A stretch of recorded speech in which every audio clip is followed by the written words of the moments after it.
Je m'appelle Dorothée Saint-Paul et je suis l'auteure du roman qui s'appelle Le jeu de la vie.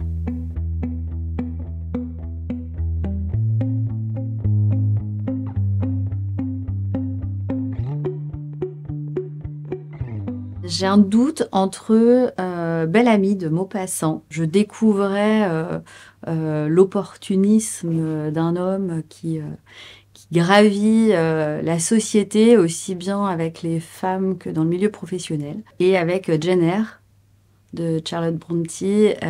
Et là, c'était d'une pertinence, d'une intensité dans les émotions, dans les détails et la pudeur de l'amour entre deux classes sociales. Vraiment, j'adore Laurent Gounelle pour tous les points d'interrogation qu'il pose et Laure Manel pour ses romans, mais aussi parce que c'est en refermant un de ses romans que je me suis mise à écrire. C'est comme si elle avait pris ma main, en fait, et qu'elle m'avait dit « Vas-y, t'es capable », alors que je ne la connais pas. Je me rappelle avoir dit à ma mère que peut-être j'aimerais être dans les ordres.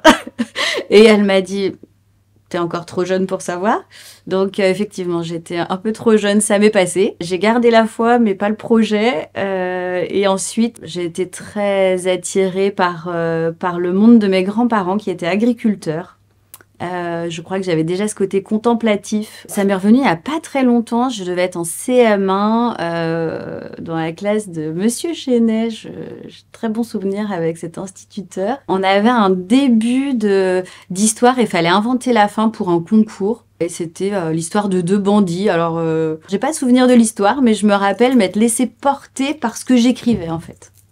Le samedi, les traditions ne changent pas. Grasse matinée, marché, huîtres, sieste.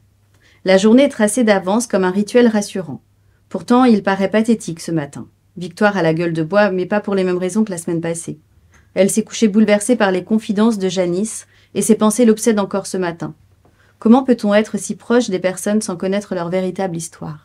Ça donne à la fois le décor, le marché, les huîtres, on est sur la côte vendéenne. C'est l'histoire de deux sœurs, mais d'une famille aussi plus généralement parce que elles ont grandi ensemble, elles ont partagé des moments comme nous on peut partager quand on est enfant, on prend le même bain, on mange à la même table et puis finalement à l'âge adulte, on mange toujours à cette même table et puis on se rend compte que est-ce qu'on se connaît vraiment? Est-ce qu'on sait toujours ce qu'est notre sœur, ce qu'est notre frère? Ce roman, c'est vraiment une histoire d'amour et de désamour, des amours de sa fratrie et puis d'amour de sa fratrie et des amours de soi et amour de soi.